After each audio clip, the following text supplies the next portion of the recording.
Hello and welcome back to the JC Pod. I'm your host JCP or Jane Chandler Parnell. Honestly, I know it's been said a lot already, but that might have been one of the best sports weekends ever. No, but for real, honestly, that was a really awesome sports weekend. Saturday, a lot of good football games. There's a record-setting game that we will briefly talk about. I'm not going to get into it too much. I mean, I will a little bit, but yeah. And then Argentina-France for the World Cup to start off Sunday. That was really awesome. It was 2-0 game. It was 2-0. Game seemed like it was over, and then all of a sudden it's 2-2 tie. Goes in penalties. That was really awesome. I'm by no means a soccer expert, so I'm not going to talk about that too much. I'm just going to do what we do and we hop right into it without messing around. So I'm just going to go over the Monday night game just because that's the most recent of my memory. Just watched it last night. Packers handled the Rams. I don't think there was it was 24-12. I don't think there was a single point in that game where I was worried about the Rams winning. Baker only threw for 100 and some yards. But I mean, he did all right for what was happening. I mean, the Rams are a cluster this year. I mean, there's been too many injuries to count. I mean, the O-line is Swiss cheese. So, I mean, not too much to talk about there. And then the Packers, they had a really good game. A.J. Dillon, the bigger backs are starting to make their presence felt in the cold. No one wants to tackle him. He had 2 touchdowns, ran all over him, opened it up for Aaron Jones. And, I mean, yeah, that was just a really awesome game really good game for the Packers, a much-needed one. I think they're 13. They're on a 13-game winning streak now in December, I believe. So that's something to keep an eye on going in the next 2 weeks, see if or I guess like next week or two, see if they can finish it out. And also, we're to the point now in the season, playoffs are really close, so I'm going to focus less on some of the games that didn't matter too much and more on the games that do matter so I can... Because, I mean, honestly, I watched every game that was played this weekend, and I would like to get more talked about on the games that did matter more than the ones that didn't, obviously. So, we're going to the Thursday night, the 49ers against the Seahawks. 49ers clinched. Okay, yeah. I was trying to remember what happened this game, really. This was like the George Kittle game. George Kittle had 2 really big passes that he took. One was, I think, like 20 yards. Yeah, but it was 18. Then there was another that was 54 yards they took down. McCaffrey scored a touchdown as well. I mean, as much as Seahawks said they were like, all right, it's just that 49ers team is starting to hum now, and they're just starting to fully get in rhythm. And, I mean, it's all going to come down to Brock Purdy. Because, yeah, Brock Purdy... basically he's been doing decent for them so far, and I mean until he proves otherwise, I mean he's been doing his job. So I think honestly the way he's been playing too, he's been making some really good throws. I mean obviously he's missed a few here and there, but I mean he's a young guy, he'll get it going hopefully. And I mean the way the 49ers look now, I mean he might be the guy for the future. The real question is this is probably going to be one of the first things I spend this summer about, or I might not even wait till the summer. I'm thinking probably maybe like first week of March or last week of February, first week of March or last week of February, we'll start going into like scenarios for some teams. And I think one of the biggest one is what that QB situation in San Francisco. I mean, who's it going to be? Because I mean, I want to say as of right now it's going to be Brock Purdy. I mean, I could see them trading away potentially even Brock Purdy if they believe that much in Trey Lance, but I don't think so. I think it's going to end up being Brock Purdy. Maybe they have Trey Lance backup, or they might try to trade him to a different team. I mean, it just is very interesting how they spend all those picks on Trey Lance and everything, and sure enough, Mr. Irrelevant is the one who ends up doing the most for them. But also, as you can see, I'll get into it right now while we're looking. There's 3 playoff berths left in the NFC. There's 5 available left in the AFC. Only 2 were clinched were the Bills and Chiefs. On the AFC and the NFC side, we have the Eagles, Vikings, 49ers, and Cowboys all clinched playoffs now. And I'll just go over those teams and I'll get into some of these teams in a minute. I'll save those teams for after I get through some of these other teams. But for example, we'll talk about this now. I mean, Vikings, Colts. Vikings had the largest comeback in NFL history. They were down 33-0 at halftime, and I mean, I blame everyone on the Colts. Matt Ryan. I mean, we saw it last night with Aaron Rodgers in the fourth quarter. He put together an 8-minute drive that put the game away. It's on the play calling. It's on the head coach for the Colts. I mean, it's on a lot of people. I mean, you got to put the game away. You're up 33-0. I mean, they realistically didn't even have to score. They scored enough. They just had to put drives together, put them away. Couldn't get it done. Colts team is a disaster this year. And for the Vikings, I mean, I think as much as people are making this big deal about the Colts and Jeff Saturday, I think this is bigger for the Vikings than most people realizing. I mean, they played a perfect half when they needed to. And, I mean, looking forward now, I mean, I honestly thought, I still think the Vikings have the potential to get upset in the first round by the 7th seed. I still think they're the most vulnerable. I lied. I definitely think Tampa's a little bit more vulnerable than them, but they're definitely of the 1, 2, and 3 seed. They're definitely a little bit more vulnerable, so they could get upset. But the fact that they played a game like that, I'm definitely impressed with them now, and they've definitely put a lot more respect on their names with that comeback. And then just for the Colts, man, bruh, that's all I got for them. I'm not going to get, honestly, I'll bring up Colts games a little bit here and there, but their season's over. Jonathan Taylor on IR, I mean, this team is just done, man. I wish I knew what happened, but it just sucks. They need some spark to change something around because there's just something not right about that team. For the Ravens and Browns, Justin Tucker kicked his 355th field goal of his career. And I don't know how the points work because I didn't see I missed that part of it because they had the Colts give it overtime. So I think I missed one of the kicks potentially, but he basically set the record for all-time scoring for the Ravens, which is really awesome. But that was their only point. The Browns ended up winning 13-3. Deshaun Watson looks terrible still. I mean, the thing is, I just wonder if the Browns look at the rest of this season kind of like a preseason in a way. Obviously, they want to win if they have a chance to get the playoffs. I mean, I think if I look, they're in the hunt and they're right there. But the issue with them right now is just Deshaun just does not look good. And, I mean, he's missing throws that he shouldn't be. He's making, Stevie Wonder reads in the end zone sometimes. I mean, obviously, he was out for 2 years, but I just wonder if, is he going to be able to come back to how he was? I mean, you see the flashes here and there, but overall, I just mean, for that Browns team, I don't know what's going to happen for them. They're definitely a team that I think is playing for next year, but, I mean, I'm just curious what they look like next year. Deshaun Watson's going to have to put together some good games these last few because if he plays like this next year, they're going to be in a lot of trouble. And then I'll get into the Bills-Dolphins. I want to save that for later because that was a really awesome game. I want to get more into that in depth. Falcons-Saints, I'll just brush over this quickly. Saints get a good win. I still refuse to bet or pick Andy Dalton. I'm not doing it. I'm not letting it happen as much as I don't understand why he's still starting for the Saints. He had a good game though. I'll admit he did enough to get them points. The run game for the Falcons did awesome. Tyler Algier ran for I think 100 and some on a good I think on sub 20 carries. I mean, he had a really good game, and Patterson did as well. And it's just Desmond Ridder. It was just a little too much for him. It was his first start though, so I mean, not everyone's gonna have a career night at their first start. So it's gonna be interesting to see how he does the rest of the season. But that's a tough loss. That's a tough loss for the Falcons because the way it looks now, I mean, I don't think they have a chance for the division. So now it comes down to the Panthers and Saints. And I don't think either of them are going to do much. So Tom Brady might be able to back his way into the playoff spot with how they're doing. But regardless, just a good one for the Saints. Don't know why Andy Dalton's still starting, like I said. But Dalton was able to put together the win. He did enough to win for them. So good on that. Eagles, Bears. Justin Fields had, I think, two interceptions was bad. But he had 3 rushing touchdowns at 300 yards. They continue to do well. The big story out of this game, which I'll get to in a moment. I want to talk about Justin Fields for a minute. He had probably one of the greatest quarterback runs I've ever seen that didn't count for a touchdown.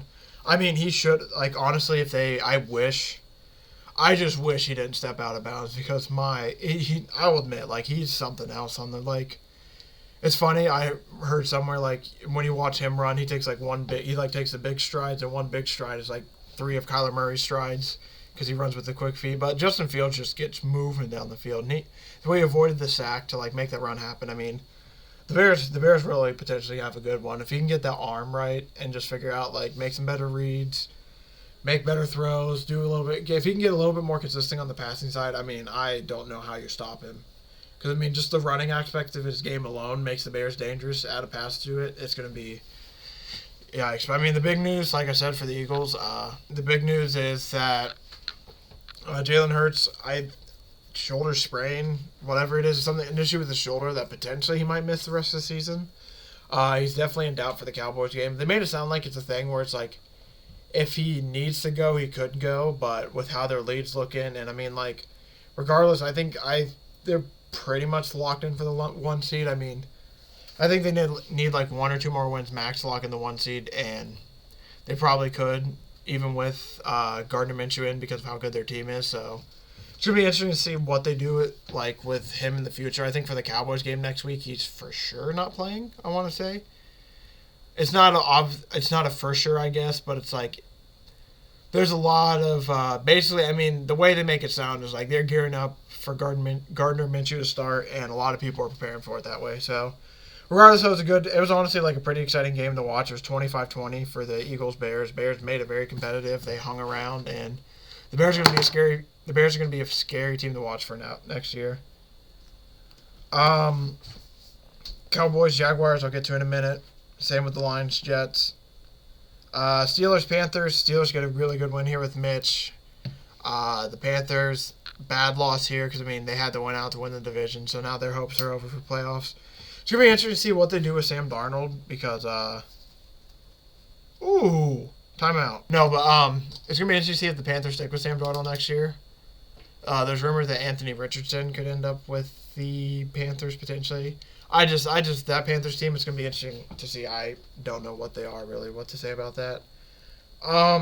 Chiefs, Texans. I'll get into that in a minute.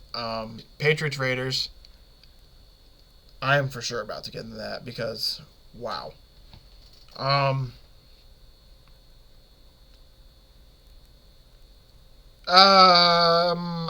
get to it in a second. You know what? I can't resist. I got to get to it now. So the Raiders win 30-24. Raiders played an amazing first half. The story of this, I guess the story of the week is big first halves, weak second halves for a lot of teams. Raiders had a really impressive first half, fall apart really the second half, and the Patriots start to pick it up a little bit. But honestly, there is no as much as I want to talk about what they did this game, this and all that. This game's gonna be remembered for one thing, and it's the Jacoby Myers throw to Mac Jones, stiff arm by Chandler Jones, fumbles. Technically, it's, I think, a fumble, but it's like a fumble six, pick six. Some want to say. I mean, I'm getting chills just thinking about it. That's probably one of the craziest NFL endings I think I've ever seen. Ramondre Stevenson just needs to go down. They go to overtime. Toss it back to Jacoby Myers. He goes down. They go to overtime, and I mean, just wow. None of that happens, and sure enough, I mean, Jacoby Myers throws the ball back. He said he didn't even see Chandler Jones. Chandler Jones grabs it, stiff arm to Mac Jones, run to the end zone, and wow. One of the craziest endings to a game I think I'm just at a loss. I can't even basically put words together to describe how I was watching that. I mean, there's just no way you expect that, right? I'm just casually sitting there watching the game and just okay, Ramondre Stevenson should go down here. And I'm just preparing for another overtime game because I ended up betting on the Raiders. Something that's hilarious is I got the Raiders at plus 135. The drive as the Patriots get the ball to after the controversial touchdown, which I'm not going to get into too much because I couldn't tell you if he was in or out. And because I obviously bet on the Raiders, I'm a little biased. I'm happy that he was in. But it was definitely a very interesting call. The refs didn't have their best weekend. But like I said, I bet the Raiders plus 135 after that touchdown, thinking that they can put something together in overtime. And Ramondre, he tosses the ball back to Jacoby. I'm like, all right, go down. I'm assuming he'll go down, whatever. He gives it to Jacoby. Like I said, Jacoby's running. And the second Jacoby starts to cock his arm back, I started to perk up a little bit. I'm like, oh, this is not. I'm like, oh, there's no way he's actually doing that, right? And then the ball's going in the air, and the second Chandler Jones catches it, I'm like, oh, there is no way. And then, sure enough, stiff arm Mac Jones. Mac Jones makes all quarterbacks look soft in that, and he just runs a fumble six the other way. I mean, it's just, go look it up. It's honestly really awesome. But it's been a little bit too much in that game. Other than that, it really doesn't matter. Both teams probably aren't making the playoffs. So, and especially for the Patriots, that probably just killed them to make the playoffs. That was a monumentous loss right there. Cardinals, Broncos, not much to talk about. Two backups. The defenses were humming on both sides for a bit. J.J. Watt I remember had 3 sacks. For the Broncos, I think Surtain had an interception, and then there was another 2 interceptions or something. There's only 2 more. Trace McSorley, is going to be the Cardinals quarterback next week, and that's just going to be, not a good thing. And then for the Broncos, they just continue. That was a good win, much needed win after their disastrous season. So hopefully that's building into something next year. Titans Chargers, this was 7-7. Like the whole game is basically just back and forth. Not much was happening.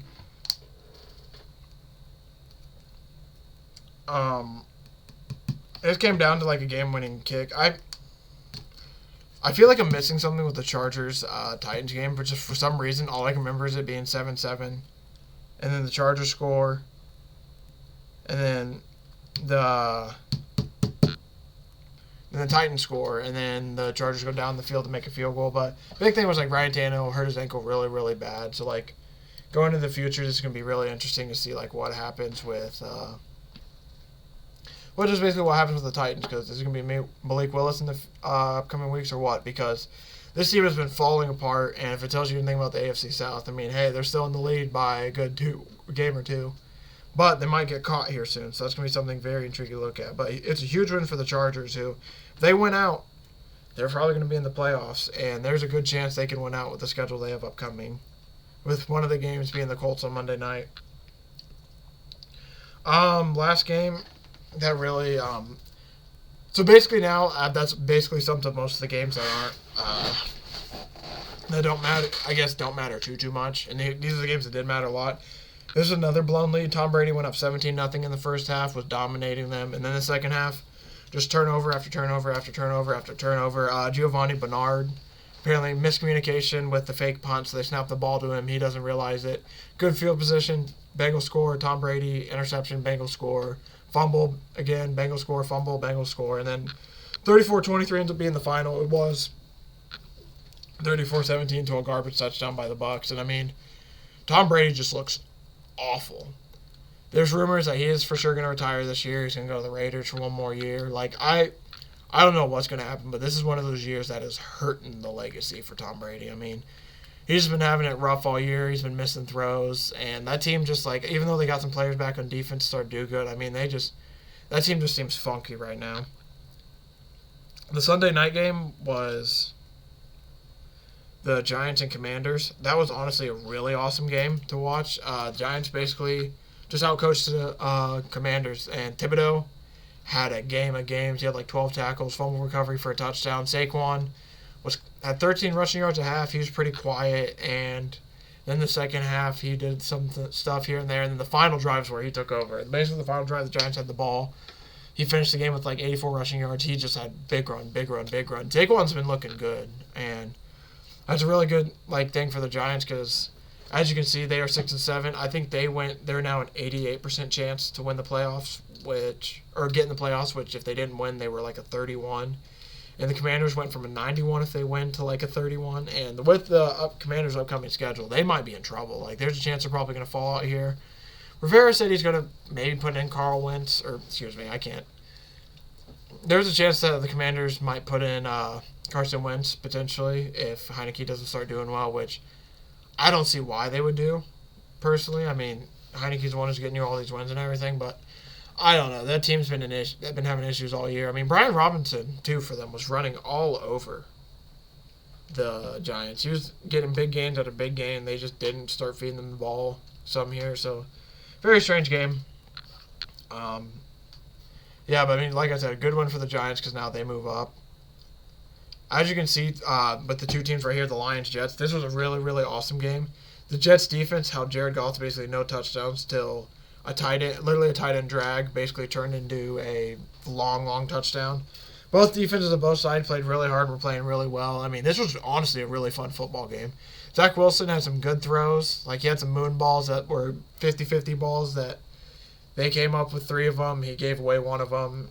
But overall, I mean, it was an interesting game. He had a touchdown as well. It was honestly a really fun game. The brand new Lions, I mean, it's December football, and they could really get in the playoffs. It's crazy to think about. I mean, this team just has a different vibe, and they just played a really well game, honestly. This team plays teams tough, and they're playing really good football. Ever since they fired that DB coach, their defense is soaring now, playing fast, playing hard. Overall, it's a really, really awesome game for the Lions. A really, really good game for the Lions. So, now we'll talk about these teams basically that have clinched Talked about the Vikings. Talked about the 49ers. Talked about the Eagles. Them Cowboys. Whew! Man, them Cowboys. Another team that... The third team of the weekend that blew the 17-plus point lead. I mean, they were up 27-10 at one point. Cruising, having control, and for some reason they just couldn't put the Jaguars away. They score one or two more touchdowns when they're up 27-10. They put them away, put them away. But nope. Jaguars hang around. Trevor Lawrence is looking like a guy. I mean, he looks awesome. He's a really fun watch. He threw his first interception this game since London, basically, so it's been weeks. And the Jaguars now, they're really close to the division. I mean, I think they're only like a game or two behind the Vikings, or the Titans. There should only be like a game or two behind them now. And the way it's looking, I mean, there's a small chance they catch them. They're a game behind now. They meet week 18. Like, there might be some drama there. But, I mean, it was a really, really good comeback by the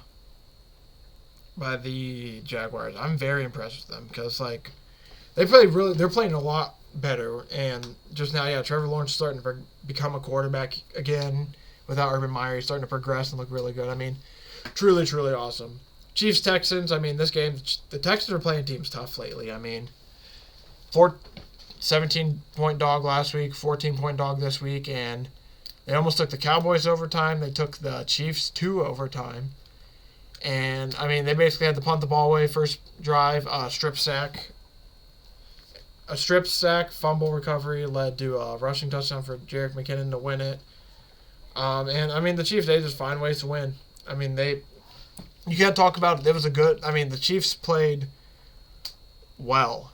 And, I mean, the Texans still gave them a game, and they found a way to win. I mean, they could have played a little bit better, obviously, but overall they played pretty decent. And, like, Mahomes missed 5 passes, I think, the whole game. And it was just like, the Texans found a way to hang around because they just didn't get put away. And that was a really good win by the Chiefs. It was much needed because they clinched the division with that win. It's their 7th division in a row. And they're getting up there with the Patriots, like, with the most all-time. And that's some pretty good categories you want to be in. Pretty good company. I think this last game with, like, the Bills-Dolphins, that was a Saturday night game that ended. There was talk about all the snow that was supposed to be on the field and everything. And sure enough, no snow really until, like, the fourth quarter, and that's really when the atmosphere set. I mean, the Dolphins proved that they can play in the cold. The cold doesn't bother them. They play just fine. The Bills proved that they can still put games together, and they're still a really good team. I mean, it was just overall a really, really fun game to watch. Josh Allen had this really awesome throw that he did to James Cook to end the half that got him a touchdown. There was this drive in the fourth quarter. He just took over with his leg. He had huge run after huge run. I mean, he's one of those guys that's just a really, really fun quarterback to watch. I mean, him by himself, he can just make stuff happen. And just like and that's what sucks about him being hurt this year is, like, you would love to be able to watch him make more of these running type plays. And I mean, like, that's the thing that even awesome too is, like, he's hurt and he will run somebody over to get that first down. Like, he plays so hard. He plays so, like, fast, so quick. And, I mean, power. I mean, what is there you can't say about him? He has power. He runs people over. He can run around people and all that. I mean, it was just a really awesome win. The flurries, like I said, came in the fourth quarter. It was a snow globe-y, like, atmosphere. It looked really cool. And the Bills were able to drive down the field, and they kicked the game-winning field goal. And it was just a really awesome game by the Bills, really well played by the Dolphins to prove that they can do something. And, yeah, the way it's looking at the playoffs now, as you can see, so the 1, 2, and 3 are 1, 2, 3, and 5 are all clinched. But basically, like, the way it's probably going to be is it's really the only reason it's like this is because the Bucs realistically could lose, but I think 1 through 5 basically in NFC are clinched. I mean, the Bucs shouldn't lose the division, and whenever it comes down to that, then for them, it comes down to the last 2 spots with the Giants and Commanders. Giants will have the tiebreakers so they move up. As you can see, the Seahawks, it's basically the Seahawks, Lions, and Packers and Commanders are the teams that really have a chance to do something. And the way the Lions have been really hot, the Seahawks have been starting to stumble a little bit, and the Packers have put together 2 good ones. So, I mean, that NFC, those last 2 spots are going to be... I'm going to say the Giants probably do make the playoffs unless they completely fall apart. But even if they don't, I mean, those last 2 spots are going to be a dogfight to get into. As you can see, the AFC is a little bit more wide open, but 1-2 clinched. And I think it's probably going to stay that way if I think. I take that back, honestly. I mean, they could flip-flop a little bit. We'll have to see. 3, 4. I think that's basically going to stay the same. I assume. If anything, 3 will switch to the Ravens. But 1, 2, 3, and 4 should be set unless the Jaguars do something to the Titans, which will be interesting to see. So it's really the 4 seed will come down to the Jags and Titans. But the Titans can win. I think if they win the next 2 for sure, I think they should be good. But it'll be interesting to see. The Ravens, it'll be interesting to see. I think they should make the playoffs. Honestly, the way it's set now, I think these are the teams they're probably going to be in. If you look at the bubble teams like the Pats, Jets, they're already 2 games back. A game back, excuse me. I don't think they're going to go in, especially with Zach Wilson playing for the Jets. I'm not too confident that he'll be able to get them in. And then, the Patriots don't look like they're going to get in after the way they just played last week. So it really comes down to the Jags still in that last spot. And then other than that, I think we have the playoffs set. So it'll be interesting to see. So going into next week, with Thursday night game, we got Jets-Jaguars. That's going to be really interesting. Really, really interesting to see what comes of that. Because there's playoff implications of the line for sure in that game. Saints-Browns won't really mean too much. Ravens-Falcons, it's a big game for the Ravens just to get a win. Patriots-Bengals, another game where the Bengals need the win for the playoffs. It will help keep the Ravens at bay. Bills-Bears, I think we can guess what's going to happen. But, Justin Fields might keep it interesting. Giants-Vikings are another one where both those teams really... the Giants need the win for sure more than Vikings, but the Vikings need it to keep the 2 seed probably. Lions-Panthers, another big game. The Lions need the win. Chiefs-Seahawks should be an interesting game. Titans-Texans... basically, if it's like any other Houston Texans game, Derrick Henry's going to run all over the Texans and hopefully probably have 2 touchdowns, about 100-something yards, probably even 200 yards. Commanders, 49ers. Commanders need that for playoffs. Eagles, Cowboys was a lot more interesting until the injuries. And then the Raiders and Pittsburgh will round us off. And these are all on Saturday, by the way. I forgot to mention that. With Christmas coming up. But all these games are on Saturday because of Christmas Eve, basically, so... And then that means leave Sunday. So Sunday on Christmas, we'll have Denver Broncos, Rams, Packers, Dolphins, and Bucks, Cardinals. Not much of anything that's been...